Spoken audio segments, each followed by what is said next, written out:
빅머니는 계속됩니다. 오늘도 마감까지 신중한 우리 체크하신 여러분에게 1부에 이어 2부도 여러분을 퍼스트 클래스를 편안하게 모시겠습니다. 자, 간밤 미 증시는 3대 지수 모두 지금 하락 마감했지만 우리 증시는 연일 견조한 흐름 보이고 있습니다. 코스피 오늘도 외국인 매수세 덕에 0.2%대 상승하면서 3,150선 지금 지나고 있고요. 코스닥은 어제에 비해서 매수세는 좀 줄었지만 개인 매수에 힘입어서 지금 현재까지는 0.4%대 상승 1,042선 거래되고 있습니다. 지금 최근 당연 주도세는 주주 섹터는 단연 2차 전지 관련주 섹터가 아닐까 싶은데요. 오늘 장에서도 상승 추세가 강하고요. 또 오늘은 제약바이오와 또 메타버스 관련한 섹터 또한 빨간불이 짙어갑니다. 자, 빅머니 2부 첫 순서 주머니인데요. 오늘 시장에서는 각 수급 주체들 어떤 종목들 주머니에 담고 있는지 수급 상위 종목 살펴보고 이 중에서 좀 점검해 볼 만한 것들은 매매 전략까지 세워드리겠습니다. 수요일 저희 주머니 전문가는 KTB 투자증권 여의도 지점의 이성훈 과장과 함께합니다. 안녕하십니까? 네, 안녕하십니까? 자, 잠시 후에 자세한 분석 들어볼 수 있도록 하고요. 먼저 고은별 캐스터가 외국인들 수급 상위 종목부터 정리해 주시겠습니다. 은별 캐스터, 고! 외국인의 수급 상위 종목 함께 확인해 보겠습니다. 오늘 외국인은 어떠한 종목을 눈여겨보고 있을까요? 오늘도 외국인은요, 삼성전자를 끊임없이 담아내고 있습니다. 이달 들어 외국인이 가장 많이 순매수한 종목이기도 하죠. 주가가 과도한 저평가 구간에 있다라는 분석이 나오면서 저점 매수세가 계속해서 들어오고 있는 것인데요. 반도체 업황은 최근 수요가 지속되는 상황이 있기 때문에 피크아웃 우려는 조금 완화됐다라는 분석이 연일 나오고 있습니다. 키움증권은 오늘 삼성전자에 대한 신규 리포트를 제시했는데요. 반도체 부분에 대한 대규모 투자를 그 이유로 들면서 목표 주가를 95,000원으로 제시를 했습니다. 반도체 부분에 3년간 총 190조에서 200조 원의 투자가 예상된다고 전망을 하면서 올 연말 랜드 업황의 둔화가 단기적인 주가의 변동성을 야기할 수는 있지만 디램의 턴어라운드 그리고 파운드리와 랜드 투자에 대한 확대 기대감이 주가를 다시금 상승으로 이끌 것이다 라고 전망을 했습니다. 오늘도 꾸준하게 수급이 들어오고 있고요. 1% 전후에서 움직임 이어가고 있습니다. 현재 구간 0.65%가량 상승하면서 77,100원에 거래가 이뤄지고 있습니다. 계속해서 다음 종목 확인해 보겠습니다. 요즘 파죽지세 행보를 보여주고 있는 종목입니다. 에코프로비엠 함께 체크해 보도록 하겠습니다. 오늘 또 다시 52주 신고가를 장중에 경신하는 데 성공을 했는데요. SK이노베이션과의 10조 원 규모의 대규모 양극재 공급 계약을 체결하면서 증권가에서는 중장기적인 성장성을 인정을 했죠. 지난해 말 3조 5천억 원에 불과했던 시가총액은 현재 9조 7천억 원에 달하고요. 코스닥 시가총액 순위도 7위에서 2위로 5계단을 올라갔습니다. 증권가에서는 양극재 시장 1위 자리를 공고히 했다면서 목표 주가를 줄줄이 상향 조정하고 있는 상황입니다. 이번 수주로 해외 증설이 조금 더 탄력적으로 이루어질 것이다라는 전망이 나오고 있는 가운데 만약에 다시 한번 증설 이야기가 나오면 그것이 또 주가의 상승 모멘텀으로 작용할 것이다라는 전망도 나오고 있는데요. 에코프로비 오늘 오전장 살짝 흔들리는 듯 했지만 상승 전환에 성공한 뒤에 견조한 움직임 가져갑니다. 2%대 오름세 집계되고 있고요. 44만 6,400원에 거래가 체결되고 있습니다. 자세한 이야기 스튜디오에서 나눠보도록 할게요. 네, 정부의 규제 수위가 점점 높아만 가고 있는 카카오 현재는 0.8%대 지금 하락하면서 12만 3천원 선에 거래되고 있는데요. 또 카카오뱅크도 영향이 없지 않아 보입니다. 하지만 어제는 급등하기도 했었습니다. 지금 다시 조금 빠지고 있는데요. 카카오뱅크 좀 설명 좀 해주시죠. 네, 카카오뱅크 지금 외국인들의 수급에 대한 부분에 있어서 지금 현재 실시간으로는 순매도로 좀 전환했긴 했지만 우선 9월 3일 이후에 어떤 외국인들은 계속 그 플랫폼 규제에 대한 영향 때문에 그 매도를 좀 했었던 부분이고 어제 이제 순매수로 좀 돌아섰거든요.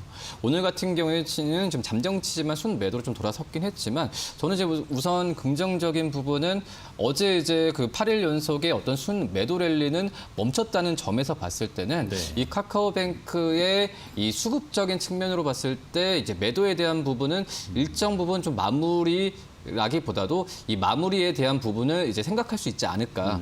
그렇게 된다고 한다면 이 어떤 수급적인 면에서는 좀 매수에 대한 저가 매수가 들어올 가능성도 굉장히 크다. 들어온다는 것보다도 들어올 가능성이 굉장히 크다는 점에서 우선 선 매수 해도 좀 괜찮지 않을까라고 좀 판단되고 있고요.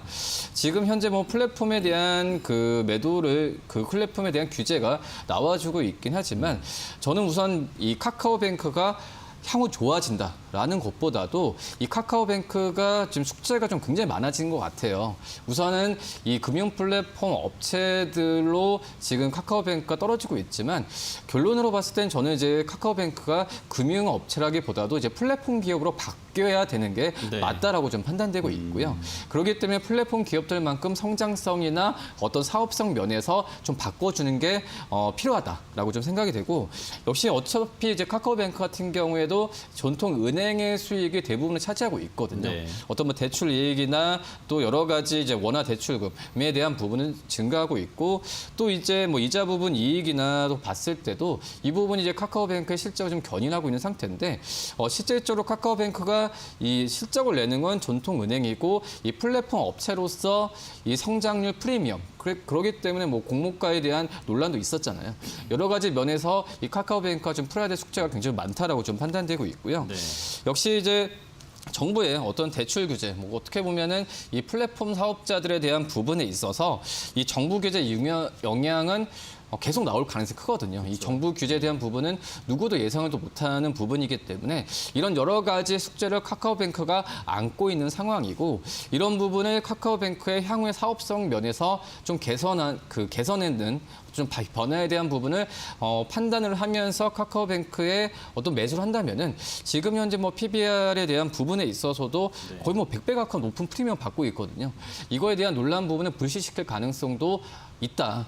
그렇기 때문에 이런 주가 현재 어떤 주가 수준 같은 경우에 플랫폼 업체들의 이 밸류를 더하면서 계속 그 상승세를 이어갈 가능성은 또 있다라고 좀 판단이 되고 있습니다. 그렇기 때문에 카카오뱅크를 지금 현재는 재평가에 대한 부분도 한번 이제 고민을 하면서 이런 플랫폼에 대한 어떤 사업 확장을 계속 유지가 된다면은 매수 관점으로 접근해도 괜찮지 않을까 판단되고요. 지금 이제 69,500원 오전에 상승폭을 좀 반납하긴 했지만 지금 이 가격에서도 이 분할 매수로 한번 접근은 괜찮다라고 판단되고 있고요. 목표가는 1차적으로 75,000원, 손절가는 62,000원 말씀드립니다. 네. 이런 규제를 계기로 플랫폼 사업 쪽이 좀 더 집중할 수 있는 좀 이런 좀 터닝 포인트를 삼는 것도 좋지 않겠나 이런 생각도 해보게 됩니다. 자, 현재 매매 전략 잘 참고해 보시고요. 계속해서 기관 수급 상위 종목 정리해 드리겠습니다. 은별 캐스터 고. 네, 기관의 수급 상위 종목도 함께 확인해 보도록 하겠습니다. 위드 코로나 시대가 다가오면서 기관이 저점 매수 행렬을 펼치고 있는 종목이 있습니다. 바로 대한항공 함께 확인해 보도록 할 텐데요. 문재인 대통령은 어제 접종과 방역 일상이 조화롭게 되는 새로운 K 모델을 창출하겠다라고 이야기를 하면서 위드 코로나를 시사하는 발언을 했습니다. 그러면서 관련 수혜 종목들로 시장에 눈이 쏠렸는데요. 백신 접종률이 빠르게 증가하고 있다는 점 그리고 여행업 업계가 속속들이 정상 근무를 재개하고 있다는 점 또한 업황 회복에 대한 기대감을 더욱더 불러일으키고 있습니다. 전 세계 백신 투여 확대 그리고 백신 여권 도입 가속화로 인해서 해외여행에 대한 인식 역시나 긍정적으로 변화하고 있는 상황인데요. 우리나라는 내년 2분기부터 국제선 수요가 서서히 회복될 것으로 전망되고 있습니다. 대한항공 어제는요 4%대 강세로 마감했고요. 오늘은 보합권에서 상승과 하락을 오고 가고 있습니다. 현재 구간 강보합권에서 거래가 이뤄지고 있습니다. 32,500원에 거래가 체결되고 있습니다. 계속해서 다음 종목 확인해 보겠습니다. 기관의 크래프톤 사랑은 언제까지 이어지는 건가요? 상장 첫날과 9월 6일 단 2거래일 제외한 연일 순매수 행렬을 펼치고 있는 기관입니다. 크래프톤은 지난 10일 코스피 상장 한 달을 맞이하면서 의무 화학 기간 해제로 인해 물량이 출회됐고요. 5%가량 깊게 밀린 채 마감을 했었는데요. 하지만 공모가 아래서 주가가 이뤄지고 있다는 있다는 점, 그로 인해서 오버행 우려가 과도하다는 분석이 나오면서 그 다음 거래일부터는 꾸준한 상승 추세를 유지하고 있습니다. 수급 상황 역시나 탄탄합니다. 특히나 연기금이 상장 이후에 단 하루도 빠지지 않고 순매수 행렬을 펼치고 있는 종목이기도 한데요.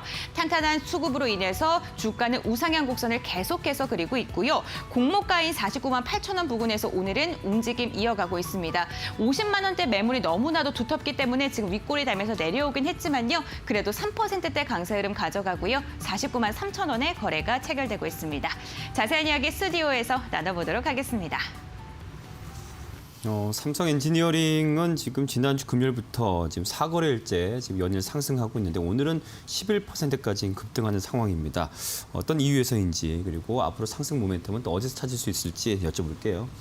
네, 뭐 탄소 제로에 대한 얘기가 좀 네. 많이 나와주고 있어요. 그러면서 이 삼성 엔지니어링 같은 경우가 어떻게 보면은 삼성 엔지니어링은 좀 건설주는 아니라고 봐요. 지금 약간 시공업체라고 그렇죠. 좀 네. 판단되는데 한마디로 좀 뭐 EPC 업체, EPC 쪽이라고 좀 판단이 되고 있는데, 그러니까 전통 어떤 건설 업체라기보다도 삼성 엔지니어링 같은 경우에는 사업 분야가 뭐 파이낸싱 여러 가지 뭐 새로운 신기술, 뭐 탄소도 그렇고 암모니아 기술도 그렇고 이런 새로운 사업 부분 쪽에서의 여러 가지 면을 좀 다른 건설 업체에 대비해서는 스펙트럼 넘는 사업 부분에 있어서 스펙트럼이 넘는 기업이라고 좀 판단이 되고 있고요.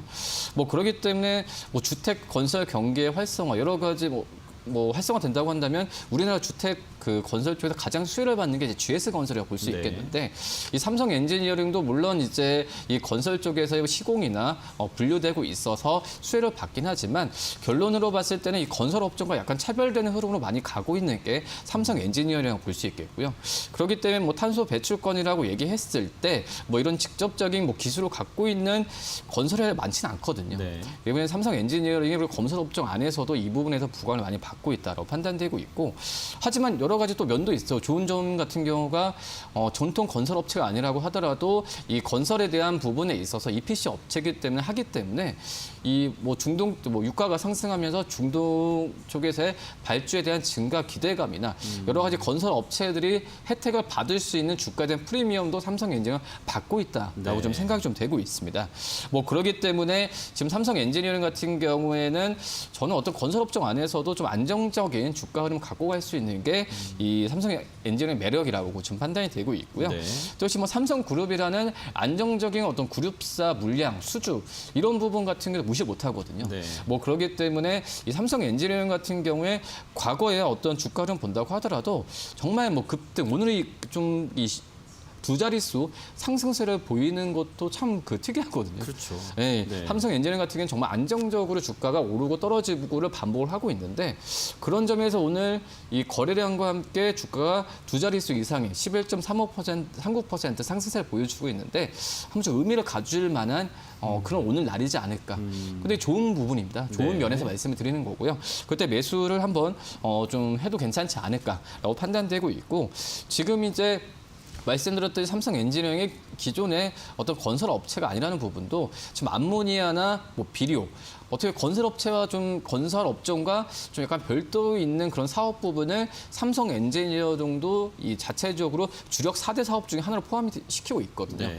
그렇기 때문에 어떤 신사업 쪽에서의 실적에 대한 가시화가 좀 나온다고 한다면은 삼성 엔지니어링은 주가에 대한 재평가가 오늘 뭐 시작이라고 보기는 것보다도 네. 오늘 다시 한번 좀 이 급등했을 때 평가에도 괜찮지 않을까라고 좀 생각이 되고, 네. 저 증권사 같은 경우는 목표 주가는 꾸준히 32,000원 이상 잡고 있거든요. 네. 그렇기 때문에 오늘 충분히 매수 구간이지 않을까 이렇게 보입니다.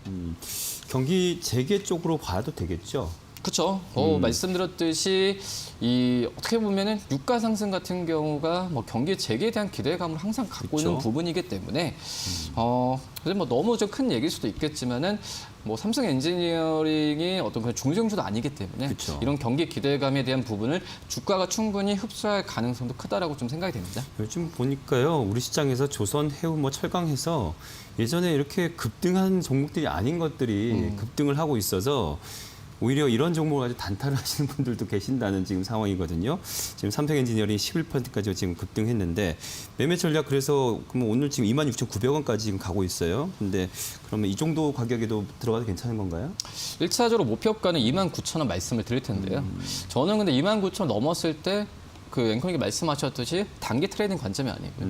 우리 29,000원 넘었을 때 저는 추가적인 매수를 더 해도 괜찮지 않을까. 그래서 목표가라는 게 뭐 방송을 보신 시청자분들 목표가가 차익실현이 아니라 이 목표가에 도달했을 때 그 종목에 대해서 매수하냐 보유하냐 어떤 매도하냐 이거에 대해서 고민할 수 있는 부분이 목표가 도달이라고 생각이 되고 있거든요. 그렇기 때문에 제가 29,000 말씀을 드리는 부분은 29,000 도달했을 때는 이 말씀드렸던 삼성엔지니어링 주가에 대한 그 기업에 대한 재평가가 이루어지고 이렇게 타당하다고 한다면 충분히 분할 매수 관점에서 추가 매수도 가능하지 않을까라고 생각이 됩니다. 알겠습니다. 자, 참가하시길 바라고 마지막으로 개인 수급 상위 종목 정리해 드립니다. 은별 캐스터 고! 네, 개인의 수급 상위 종목도 함께 확인해 보겠습니다. 오늘 개인은요, 인터넷 플랫폼 규제 이슈로 연일 하락세를 그리고 있는 네이버와 카카오를 눈여겨보고 있는데요. 그중에 카카오를 함께 체크해 보도록 하겠습니다. 인터넷 플랫폼 규제 이슈가 불거졌던 지난 8일부터 연일 약세 흐름을 이어가고 있는 카카오입니다. 이 기간 동안 개인은 나홀로 카카오의 주식을 1조 2,979억 원가량 순매수하는 움직임을 보여줬는데요. 이달 초 핀테크 기업에 대한 규제 리스크와 김범수 카카오 의장의 공정거래법 위반 혐의 조사 등 단기적인 악재로 몸살이를 앓고 있는 카카오입니다. 주가는 지난 8일부터 전거래일까지 20%가량 급락하는 모습을 보여줬는데요. 하지만 어제 골목상권 침해 논란이 일어나는 사업들을 철수하겠다라는 이야기가 나오자마자 5%가량 급락하던 주가가 아래꼬리를 달면서 올라갔고요. 그러면서 약보합권에서 거래를 마치는 데 성공을 했습니다. 이로 인해 증권가에서는요, 단기적인 급락 이슈는 조금 마무리된 것 같다. 라고 평가를 하고도 있는데요. 오늘 카카오 상승과 하락 오고 가고 있습니다. 하지만 보합권 움직임이 포착이 되고 있고요. 현재 구간 0.9%가량 약보합권에서 거래가 이뤄지면서 12만 3천 원에 거래가 체결되고 있습니다. 계속해서 다음 종목 확인해 보겠습니다. 이번에는요, 역대 공모 리츠 중에 가장 높은 청약 경쟁률을 기록했던 SK 리츠 확인해 보겠습니다. 전거래일 코스피 시장에 상장하면서 강세로 마감을 했었는데요. 하지만 개인이 나홀로 순매수를 하는 움직임이 나왔습니다. SK리츠는 전 거래일 시초가 대비 8%가량 상승한 채 마감을 했고요. 시초가는 공모가 대비 7%가량 상승하면서 출발을 했습니다. 종가 기준 시가총액이 8,960억 원까지 도달하면서 리츠 주식 중에서는 3위를 달성하는 데 성공을 했습니다.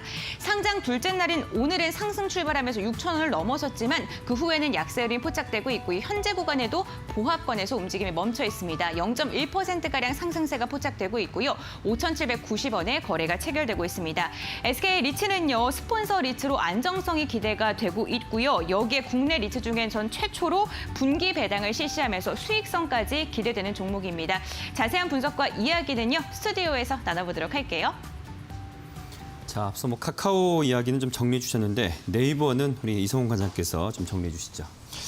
뭐 카카오도 그렇고 네이버도 그렇고 이제 플랫폼 사업자에 대한 규제라고 네. 좀 볼 수 있겠는데 결론을 봤을 때는 이 플랫폼 사업자에 대한 규제가 에 대한 가장 핵심 이제 갑질 같아요. 네, 갑질 같고 이 갑질에 대한 그 위험성 그리고 이 플랫폼 업체들한테의 어떤 그 사업이 굉장히 확장이 되잖아요. 무궁무진한 어떤 그런 문어발식이라고 표현하죠. 네, 이제 이거에 대한 부분에 있어서 정부가 좀 규제를 한다는 부분인데 제가 네이버를 좀 말씀을 드리는 이유가 네이버 같은 경우가 어떤 뭐 그 스토어팜 네. 뭐 아시겠지만은 뭐 이런 부분에 있어서 이 판매자들한테 어떤 업계 최저 수수료를 제공하고 있거든요.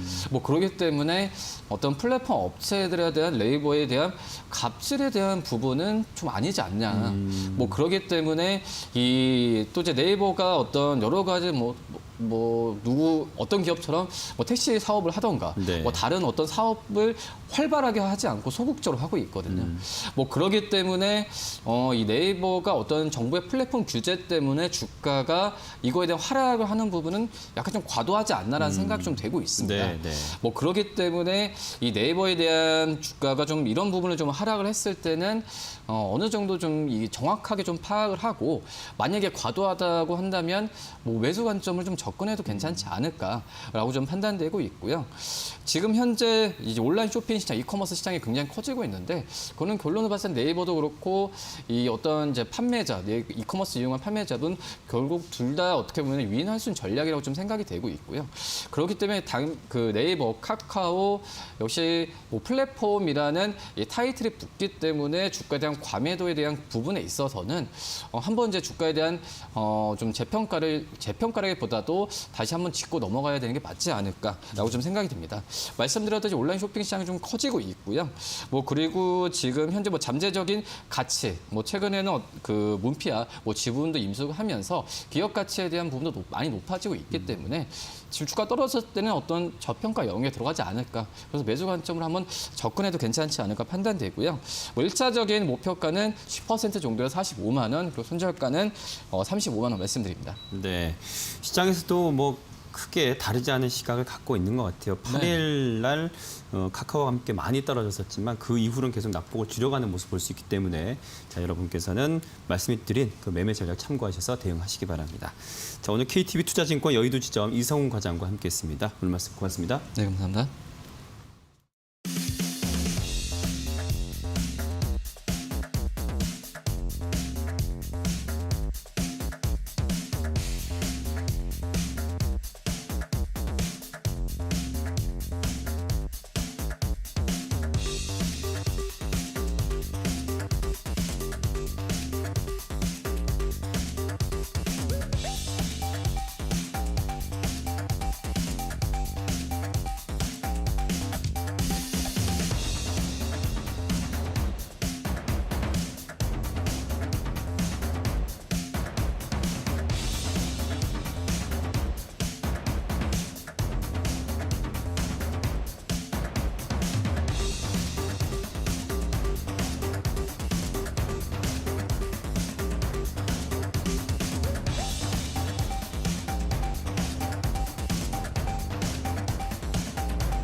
네, 여기는 시황센터입니다. 오늘 시장도 역시 어제 이어서 흐름 참 나쁘지 않습니다. 뭐 좋다고 표현하니 낫겠네요. 자, 유리캐스 오늘도 힘내시길 바라고 화이팅! 네, 화이팅! 자, 시장의 지수 수급 상황부터 정리해 주시죠. 네, 시황센터 출발하도록 하겠습니다. 어제 이어서 분위기는 좀 오름세를 나타내고 있는 모습 확인되고 있습니다. 먼저 유가증권 시장의 흐름부터 점검해 보도록 하겠습니다. 시가를 살펴보시면요, 3,147선에서 출발을 했고요. 장중에 3,164선까지도 터치를 했습니다. 오늘은 강보합권에서 그 움직임이 이어나가고 있는 모습입니다. 자, 그렇다면 수급 주체들은 어떻게 될까요? 외국인들이 러브콜을 좀 보내고 있는 모습인데요. 오늘 같은 경우에는 거의 3,140억 원가량을 매수하는 움직임 나타나고 있습니다. 코스닥의 흐름도 점검해 보도록 하겠습니다. 장중에 고가권에 좀 위치하면서 움직임이 나타났는데요. 1,039선에서 출발했고요. 장중에는 1,044선까지도 터치했고 현재도 고가 부근에서 움직임 이어나가고 있습니다. 수급도 점검해 보도록 하겠습니다. 살펴보시면 개인과 외국인들이 러브콜 나타내고 있습니다. 개인에서 46억 원가량, 그리고 외국인은 300억 원가량을 매수하고 있습니다. 네, 오늘 시장에서 우리 시장은 외국인들이 좀 지켜주고 있네요. 수급 측면에서 봤을 때. 자, 특징 업종 종목도 한번 정리해 볼까요? 네, 확인해 볼까요? 원전 관련주 뽑아봤습니다. UAE 바라카 원전 송정만 개통 연결 소식으로 인해서 장 초반 대비 좀 탄력은 둔화됐지만요. 오후장에서도 그 좋은 시세 흐름은 이어가고 있는데요. 살펴보시면 한전기술 4%대, 한전산업도 지금 오름세 나타내면서 3% 강세 움직임 띄고 있습니다. 에너토크 역시도 9,420원 선에 등락 이어갑니다. 이어서 두 번째 특징주도 점검해 보겠습니다. 메타버스 관련주들 들썩들썩합니다. 정부에서 또 2조 6천억 원가량 메타버스 투자를 하겠다라는 소식이 나타나게 되면서 지금 살펴보시면 이노답 같은 경우에는 상한가에 안착해 있고요. 선익 시스템은 13%, C11 12%대로 두 자릿수대 급등 양상 이어나가고 있습니다. 자, 오늘 시장에서 투자자들 어떤 종목에 주목했는지 전문가분들 간판주 걸어놨습니다. 함께 보시겠습니다.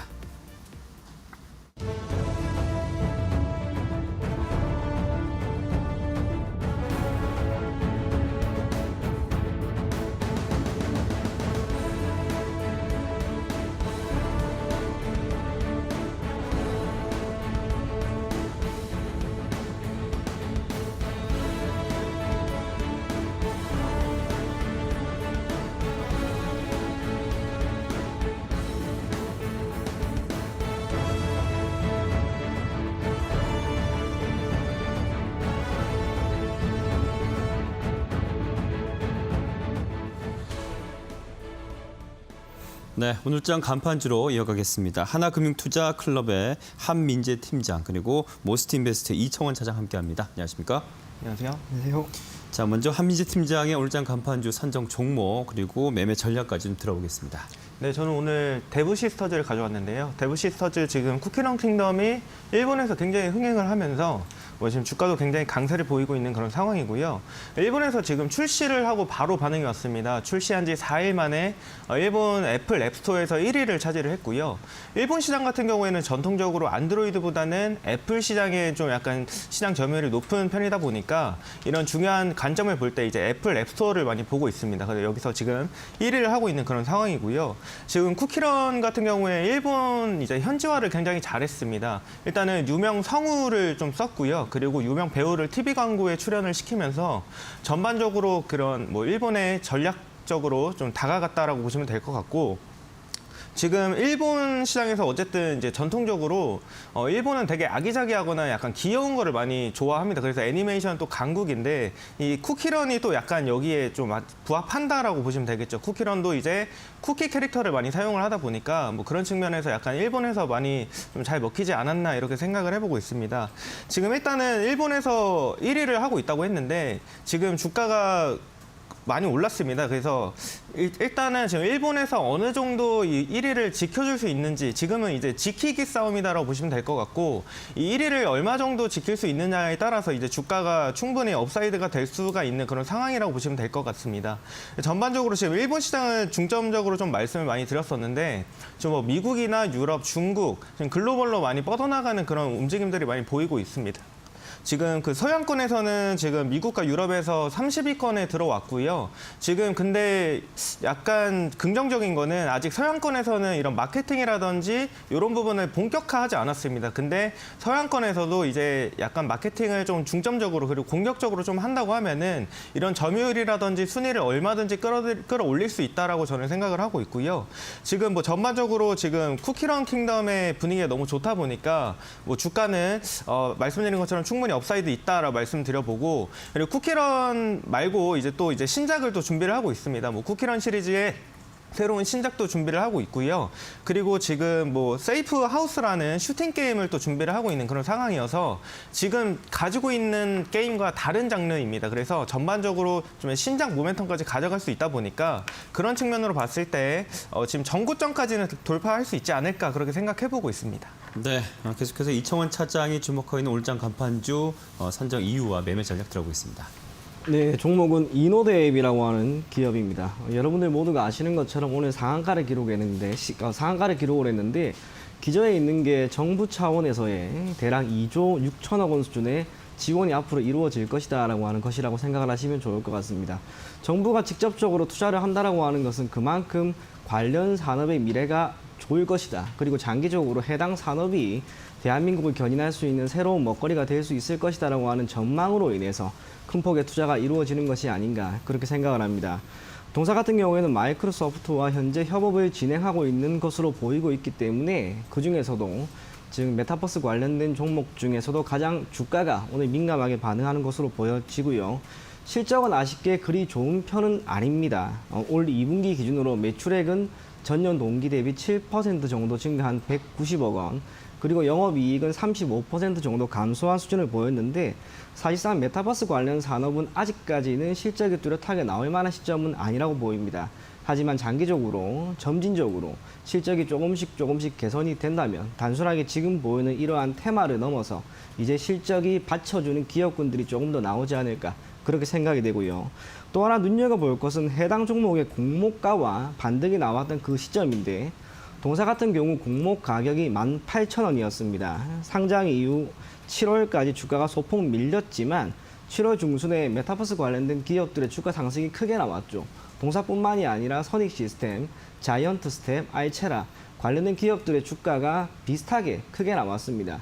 그리고 다시 한번 테마가 조금 잠잠해지는 시점에 맞추어서 그것도 18,000원이라고 하는 공모 가격에서 반등이 크게 나왔기 때문에 가급적이면 18,000원을 이탈하지 않는다면 여러분들이 꾸준히 가지고 가도 괜찮지 않을까 그렇게 생각을 하고요.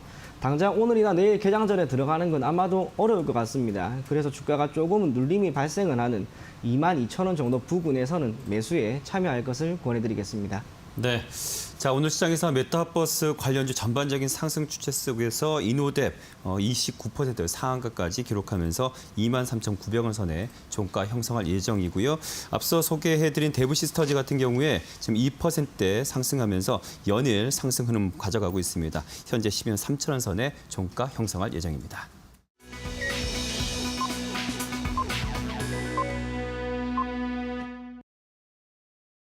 네, 9월 15일 수요일 주식시장 마감했습니다. 오늘 하루도 수익 내고 방어하시나 애쓰셨고요.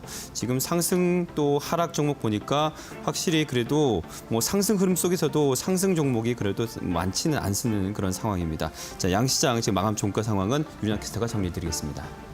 9월 15일 수요일 시장 마감이 됐습니다. 크게는 대외적인 좀 이슈에 움직였던 시장이었다라는 이야기 해드릴 수 있는데요. 키워드는 중국으로 뽑아봤습니다. 먼저 유가증권 시장 흐름부터 점검해 보도록 하겠습니다.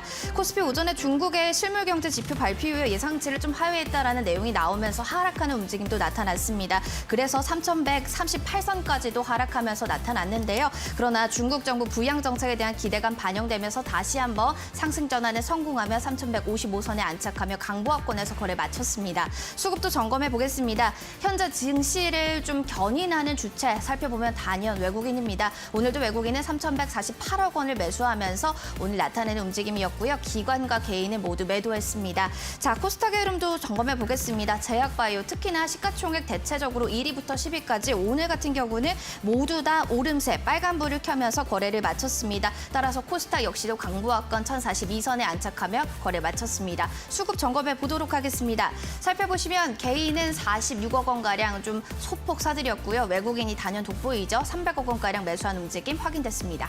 네, 양시장에서 상승률과 하락률 컸던 종목도 한번 볼까요? 네, 알겠습니다. 흥하, 해운 첫 번째로 살펴보겠습니다. 2019년 사업연도 감사의견으로 의견 거절을 좀 받아가지고 상장 폐지에 대한 심사대에 올랐었는데요. 오늘은 다시 한번 복귀를 하게 되면서 흐름 좋습니다. 상한가 안착하며 거래를 마쳤고요. 삼성 엔지니어링 탄소제로 핵심주로 부과를 받으면서 증권사에서 긍정적인 의견들이 있었습니다. 오늘 11% 강세 움직임 띄면서 거래 마감합니다. 알루미늄 관련주 원자재 쪽 좀 살펴보셔야 될 것 같습니다. 삼화알미늄 6%, 조일알미늄도 4% 강세 움직임으로 거래 마쳤습니다. 하위권 종목들도 점검해 보도록 하겠습니다. 일성건설, DSR, 동양피스톤 오늘 다 모두 하락하며 거래를 마칩니다. 각각 10% 그리고 8%대 하락하며 거래 마감했습니다. 코스닥의 상위 종목들도 점검해 보도록 하겠습니다. 오늘 같은 경우는 A루트, 세미시스코, 코렌텍 등 오늘 흐름 좋은데요. A루트 오늘 다시 한번 좀 오름세를 나타내면서 24% 껑충 뛰어오르며 급등세로 거래 마쳤고요. 코렌텍은 14%까지 올라오면서 16,850원 선에서 거래 마감했습니다. 하위권 종목들도 마무리해 보도록 하겠습니다. 나이백 3일, 하나, 마이크론 모두 다 음봉권 패턴 그리면서 거래 마칩니다. 지금까지 시황센터였습니다. 네, 이제 다시 시작되는 내일장 시초가에 어떤 종목 공략해보면 좋을지 내일장 간판주로 이어가겠습니다. 자, 윤현 캐스터 수고하셨어요. 상투. 상투.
자, 내일장 간판주로 이어가겠습니다. 먼저 두 분이 리뷰하실 종목부터 하시면서 갈 텐데 우리 함재 팀장부터 갈까요? 네. 저는 오늘 리뷰할 종목은 CIS인데요. 오늘 지금 16% 또 상승을 하면서 제가 추천드린 이후로 한 22% 정도 상승을 한 것 같습니다. 오늘 상승했던 이유가 이제 소식이 하나 나왔었는데 고체전해지 생산 설비 확보를 위해서 MOU 체결을 했고요. 관련해서 LG 에너지 솔루션이 이 CIS의 지분 확대라든지 뭐 지분 인수 이런 부분을 좀 검토를 하고 있는 상황입니다. 그래서 지금 LG 에너지 솔루션이 아무래도 이제 차세대 그 배터리라고 불리는 고체 전해질 그리고 이런 전고체 배터리 이런 부분에 좀 투자를 하겠다라는 그런 의지가 나오는 것 같아서 뭐 관련해서 좀 추가적인 상승이 나올 수 있다라고 좀 보고 있고요. 지금 오늘은 좀 이제 16% 정도 상승을 해가지고 좀 이제 급하게 상승을 했기 때문에 약간의 조정이 나올 수가 있습니다. 한 15,000원 부근까지 조정이 나올 수도 있을 것 같은데 만약에 그렇게 좀 조정이 나온다고 하면은 그때 조금씩 비중을 확대해 나가시면서 약간 이런 LG 에너지 솔루션의 약간 지분 뭐 인수 이런 부분을 좀 기다리면서 좀 대응을 하시는 게 좋을 것 같고요. 오늘 종목 같은 경우에는 저는 대한항공을 가져왔습니다. 대한항공 같은 경우에 지금 뭐 2분기에도 실적이 너무나 좋았고요. 그리고 뭐 지금 위드 코로나라든지 전반적인 이런 모멘텀도 좀 가지고 있는 그런 부분이 있다 보니까 지금 대한항공을 비롯해서 여행주가 좀 괜찮다라고 저는 판단을 하고 있습니다. 일단은 항공화물 부분에 좀 실적이 굉장히 좋았다라고 보시면 될 것 같고 이런 부분이 지금 호조세가 계속해서 이어나가고 있는 상황입니다. 근데 이 대한항공을 비롯해서 이제 여객기 그리고 항공 같은 경우에는 3분기가 약간 계절적인 비수기라고 보시면 될 것 같은데 뭐 지금 뭐 유가라든지 환율도 좀 안 따라주는 그런 부분들이 있지만 뭐 일단은 지금 포커스가 여객보다는 화물 쪽에 많이 맞춰져 있다 보니까 이런 화물 쪽을 보시면 될 것 같은데 지금 화물 쪽이 이제 공급보다 수요가 너무 많은 상황입니다. 그래서 공급이 따라가지 못하는 상황이다 보니까 뭐 그런 측면에서 지금 화물 수요 굉장히 좋고 화물이 계속 호조세를 이어나가고 있다라고 보시면 될 것 같고요. 4분기 같은 경우에는 항공 화물이 이제 전통적인 또 성수기에 들어갑니다. 뭐 그러다 보니까 이제 4분기 실적까지도 저희가 염두를 하면서 투자를 해볼 수가 있다라고 일단 생각을 해보실 수가 있을 것 같고요. 2분기에 영업이익이 1,900억대 나왔었는데 3분기도 1,900에서 한 2,100 선으로 나올 거라고 지금 예상을 하고 있습니다. 그래서 시장 예상치를 좀 상회하는 수치가 나올 것 같아서 저희가 어닝 서프라이즈를 좀 기대를 해볼 수가 있을 것 같고요. 그리고 처음에 말씀드렸는데 이제 위드 코로나의 기대감이 있습니다. 뭐 추석 이후부터 이제 국내에서도 약간 위드 코로나가 이제 확산이 되고 시작이 될 거라는 그런 분위기가 조장이 되고 있는데 지금 백신 접종률이 굉장히 많이 늘어나고 있습니다. 아마 이번 주에 전 국민 한 70% 정도까지 1차 접종이 끝날 거라고 지금 예상이 되고 있는 상황이고요. 추석 이후에는 아무래도 이제 접종률이 더 많이 늘어나겠죠. 그래서 전반적으로 이런 백신이 많이 보급이 되고 있는 상황이고 그리고 백신 여건이 이제 도입이 됨에 따라서 이런 부분들이 이제 여행 수요를 또 끌어들일 수 있는 그런 부분이 있습니다. 그래서 물론 이제 화물기가 이제 좀 줄어들고 이제 그때는 승객기, 여객기가 많이 늘어날 수 있는 상황이 되겠지만 전반적으로 어쨌든 회사에서는 이런 뭐 사업적인 부분을 많이 검토를 하겠죠. 그래서 대한항공 같은 경우에 지금 매수가 괜찮다라고 보고 있고요. 목표가 38,000원, 손절가 29,000원 잡아드리겠습니다. 네. 그래요. 뭐 지금 코로나 상황도 사실 화물 운송으로 잘 버텼던 걸로 보여지고 앞으로도 화물 운송에 대한 기대감 때문에 실적 기대감이 있죠. 또 위드 코로나 수혜의 기대감까지 자, 호재가 좀 겹쳐 있습니다. 참고하시길 바라고 우리 이청환 차장께서는 먼저 주목하실 리뷰 좀 더 해주실까요? 네. 종목은 용화금속입니다. 네. 제가 지난주에도 이 종목을 여러분들에게 드리면서 시초가로 공략을 그 다음날 해달라 그런 이야기를 전해드렸는데 정말 운이 좋게 목요일에 10% 이상 올라가는 움직임이 나왔습니다. 하지만 이후로 많이 눌렸어요. 그런데 제가 이 종목을 여러분들이 주목해달라고 하는 것은 테마가 현재 매우 강합니다. 그리고 기술적으로 보더라도 연봉을 돌파할 수 있을 만한 그런 강한 테마를 보유했기 때문에 적어도 올 연말까지는 가지고 갈 것을 계속해서 권해드리고 있습니다. 참고로 일봉상 보이는 단기적인 파동은 크게 개의치 마시고요. 계속해서 연봉에 주목하셔서 목표 가격 또한 신고가를 경신할 수 있는 대략 3,500원에서 4,000원 정도까지는 보셨으면 좋겠다. 그런 이야기 전해드리고요. 오늘은 덱스터라고 하는 기업입니다. 제가 여러분들에게 이야기를 많이 할 때 시장과 종목 이 두 가지가 신고가가 나올 수 있을 만한 그런 구간이니 그런 종목들에 계속해서 주목을 해달라고 하는 이야기를 많이 드리고 있습니다. 덱스터 또한 마찬가지예요. 신고가는 아니다 하더라도 적어도 최근 몇 년 동안 신고가를 나올 수 있을 만한 그런 구간에 분명은 놓여 있고 해당 종목 또한 메타버스 관련 기업입니다. 참고로 메타버스 관련된 기업들은 아직까지 실적이 크게 나오지는 않습니다. 덱스터 또한 2분기 기준으로 오히려 영업이익이 아닌 영업 손실이 소폭 발생했지만 그럼에도 불구하고 주가는 지금 계속해서 올라가고 있는 것은 결국 산업이 가지고 있는 전망이 매우 밝기 때문에 미래 가치를 현재에 고스란히 반영하는 것이라고 여러분들 생각을 해주시면 좋지 않을까 그렇게 생각을 하고요. 메타버스는 단기간에 죽을 만한 이슈는 아닙니다. 적어도 실적이 나오는 그때까지는 계속해서 유효한 모멘텀으로 우리가 판단을 할 수 있기 때문에 덱스터 내일 시초가에 한번 공략해 보시되 목표 가격은 제가 17,500원을 제시해 드리는데 8월 5일 기록한 15,600원 테마가 강한 만큼 이 가격대는 저는 돌파를 할 것이라고 봅니다. 그래서 덱스터를 내일 시초가에 공략을 하시고요. 목표 가격은 17,500원, 손절 가격은 11,000원 제시해 드리도록 하겠습니다.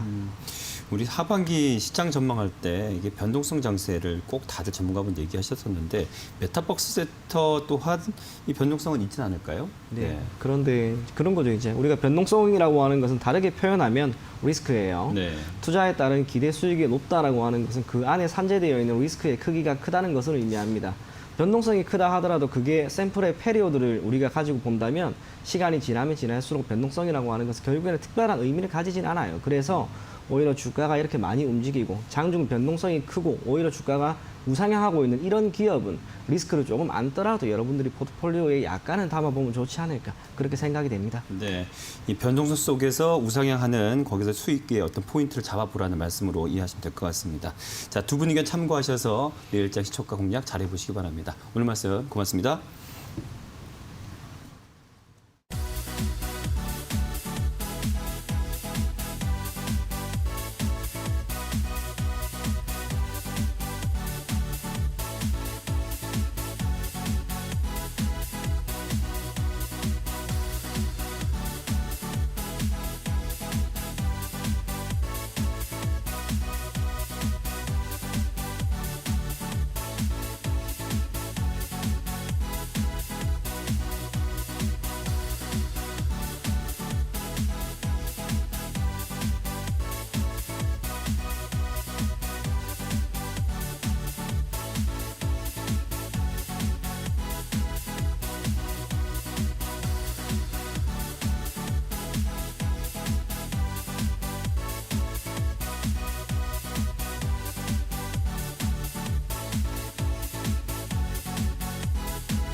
네.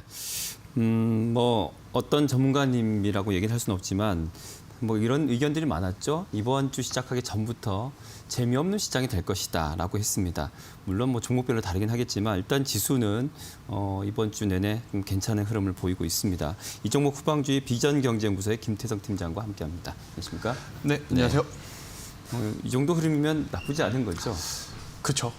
네, 생각보다 네. 뭐 좋다고 볼 수는 없겠습니다만 그쵸. 그래도 양호하다라는 표현이 맞지 않을까 싶어요. 네. 일단 지수의 위치에 대한 부분을 좀 고려를 해야 될 것 같습니다. 그게 무슨 이야기냐면 8월달 내내 사실 우리나라를 제외한 이 글로벌 시장, 특히 이제 미국 같은 경우에는 여전히 신고가 랠리를 좀 보였어요. 그런데 이제 8월달 같은 경우에는 우리나라 같은 경우에는 신고가를 가려는 뉘앙스만 풍겼다가 다시 8월 내내 지금 좀 길고 깊은 조정이 나오다 보니까 위치적인 좀 문제 때문에 글로벌 시장이 좀 밀린다 하더라도 우리나라 시장은 하락에 대한 어느 정도의 좀 경직이 보이고 그다음에 좀 상승하는 모습을 보이고 있는 시장인데 또 문제는 밀리지도 않지만 또 강하게 오르지 않는다라는 그렇죠. 것에 있는 네. 것 같아요. 이게 이제 결국 돈이랑 연관이 될 수밖에 없는데 시장이 전체적으로 아직까지는 거래 대금이 풍부하지 않기 때문에 가는 종목 혹은 움직이는 종목만 지금 시세가 나오는 그러한 시장이 연출이 되고 있다. 이렇게 정리를 한번 드리도록 하겠습니다.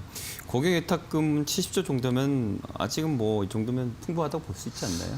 뭐 그렇다고 볼 수는 있는데 네. 일단은 작년 3분기, 4분기 즉 이제 코로나19가 터졌을 때 가격 그리고 지금의 가격을 생각을 해보면 그때 100만 원으로 10주를 살 수 있었다면 A라는 기업을 지금은 100만 원으로 한 주밖에 못 사는 그 정도로 지금 가격이 올라왔기 때문에 네.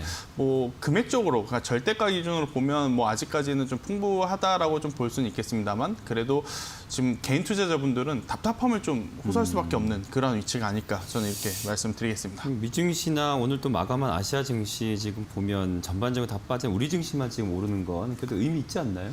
그렇죠. 의미가 있죠. 네. 그래도 우리나라도 이런 날이 좀 있어야 되지 않을까 싶어요. 왜냐하면 네. 8월 달에는 반대였죠.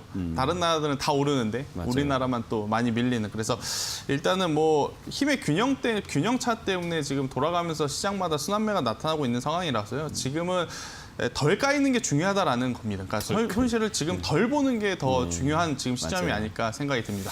자, 이 후방 주의할 종목으로 LG 이노텍을 이제 보고 계신데 아무래도 아이폰 13이 나와서 네. 관련주로 아무래도 대표적이잖아요. 네. 그렇죠. 일단은 뭔가 이 아이폰, 애플 하면은 새로운 혁신적인 기술의 선두주자라는 이미지가 굉장히 강해요. 그런데 올해 이번에는 특히 뭐, 하반기에는 사실 이제 그러한 역할을 삼성의 폴더블 폰이 좀 많이 가져가는 네. 그러한 지금 상황이 되다 보니까 아이폰 13 뭐 굉장히 좋은 스펙과 좋은 제품, 좋은 디자인이 나오는 건 알겠습니다만 뭔가 이 소비자들로 하여금 새로움을 느끼기에는 조금은 부족하지 않았나. 그러니까 네. 부족했다라는 표현보다 상대적으로 삼성전자의 폴더블 혹은 Z 플립이 너무 지금 좀 흥행이 된 것이 아닌가라는 생각이 들어서 네. 그에 따른 실망 매도 물량이 나오는 LG 이노텍인데 사실 뭐 아이폰 하나만 보고 저희가 LG 이노텍을 매수를 하진 아니죠. 않지 않습니까? 네. 그죠? 일단 자율주행과 관련한 카메라 모듈에 대한 외형 성장은 여전히 지금 전방위적으로 올라가고 있고 특히 전방 사업에 대한 수혜는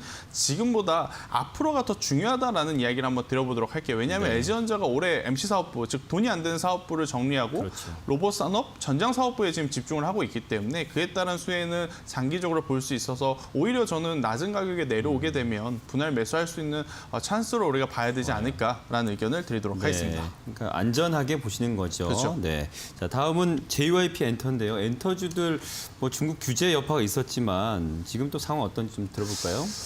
일단은 과거의 엔터주와 현재의 엔터주들은 조금 이제 다르게 봐야 될 것 같아요. 이게 무슨 이야기냐면 코로나19가 터졌을 때만 해도 직격탄을 받을 수 있었던 산업인데 실적을 보면 오히려 좋았어요. 더 잘 나왔단 네, 말이에요. 네. 그러니까 그 이유를 보자면 공연이라든지 콘서트를 하지 않더라도 이제 플랫폼 사업에서 엄청나게 큰 성과를 내는데 사실 플랫폼 같은 경우에는 중국에서 뭐 규제를 한다 그러면 어느 정도의 또 규제에 대한 악재가 있을 수는 있겠습니다만 플랫폼은 사실은 좀 자유롭게 그러니까 어느 지역에 계시든 어느 나라에 있던 좀 자유롭게 이런 이 아티스트들을 좀 관람을 할 수 있는 그러한 도구로 사용을 할 수 있어서 예전처럼 규제가를 심하게 한다 그래서 이 JYP 엔터를 포함한 엔터주들의 실적 혹은 엔터주들의 활동에 대한 제재가 많아지지 않을 가능성이 높습니다. 어차피 중국 규제가 안 되더라도 코로나19 때문에 해외 공연이 지금 현재 어려운 상황이기 때문에 뭐 중국 규제가 뭐 좋지 않은 뉴스이긴 하지만 그로 인해서 주가가 이제는 예전과는 다르게 많이 안 내릴 가능성이 지금 훨씬 더 높지 않을까라는 생각이 들고요. 네. 결국 이제 가장 중요한 것은 플랫폼에서의 매출을 얼마만큼 더 끌어올릴 수 있는 새로운 뉴페이스들이 꾸준히 나오느냐인 것 같아요. 맞아요. 그러니까 그 기준으로 본다면 JYP 엔터는 뭐 이 트와이스라고 하는 팬덤이 굉장히 큰 아티스트를 보유하고 있고 계속해서 새로운 얼굴들이 지금 좋은 평가를 받고 있기 때문에 네. 저는 충분히 추가적인 상승세를 기대해봐도 괜찮다라는 의견을 드리도록 하겠습니다. 네. 뭐 라우드도 이제 종료하면서 그렇죠. 남자 아이돌들, 신인 아이돌 네. 기대가 큽니다. 자, 그러면 역시 JYP 엔터도 좀 안전하게 보셨고 앞으로 시장은 좀 뭐 어떤 것들 체크하면 좋을지 그리고 예상 지수 밴드까지 마무리할까요? 네, 일단 뭐 이번 주 같은 경우에는 우리나라 단일 이벤트보다는 미국의 이벤트들이 좀 많죠. 금요일 날 미국 같은 경우에는 선물 옵션 동시 만기가 있기 때문에 굉장히 또 만기일에 따른 변동성이 나올 가능성이 굉장히 높다라는 이야기를 한번 드려보도록 하겠고요. 네. 더불어 이제 우리나라는 다음 주에 굉장히 긴 휴장에 들어갑니다. 이제 추석 명절이 있기 때문에 휴장이다 보니까 당연히 공격적인 매수세가 들어오지 않을 가능성, 않을 확률이 더 높지 않을까라는 이야기를 드리면서 개인 투자자분들도 메이저 수급 주체들의 흐름을 보면서 그 리듬을 좀 같이 타가시는 게 좋을 것 같아요. 네. 그래서 공격적으로 지금 내려오네 하고 매수 이렇기보다는 일단 목요일과 금요일은 좀 지나고 보자. 뭐 이렇게 좀 편안하게 보시는 게 좋지 않을까라는 생각이 들고요. 이번 주 들어오면서 가장 키포인트가 외국인의 수급이었습니다. 월요일, 화요일, 네. 특히 오늘도 외국인과 기관의 외국인의 이 반도체 IT의 수급이 들어오기 때문에 이 수급의 흐름을 지속적으로 좀 관찰해 볼 필요가 있지 않나 생각이 들고요. 이 포인트 밴드는 네. 3,150포인트만 이탈되지 않는다면 않는다면. 다시 한번 3,200포인트 위로 올라올 가능성이 굉장히 높다라는 생각이 드는데 일단 문제는 지수는 올라오는데 삼성전자, SK 하이닉스만 올라올 수도 있다. 그렇죠. 그것을 조금 고려를 해야 될 것 같아요. 그래서 지금 시장은 뭐 공격적으로 매수하기보다는 우선 삼성전자, SK하이닉스의 회복력을 보고 그다음 따라오는 중소형 개별주를 기다려보자라는 전략을 드려보도록 하겠습니다. 네, 예상 지수 밴드 오늘보다는 조금 상승 여력 있게 보셨어요. 3,150에서 3,200까지 봐주셨습니다. 자, 비전경제연구소 김태성 팀장과 함께했습니다. 오늘 말씀 고맙습니다. 자, 오늘도 시장의 중심 이슈들 그리고 종목들에 대한 대응 전략 점검해봤습니다. 내일도 오늘보다 나은 수익률을 좀 기대하면서 내일 오후 2시입니다. 빅머니 일부로 다시 돌아오겠습니다. 시청해주신 여러분 고맙습니다.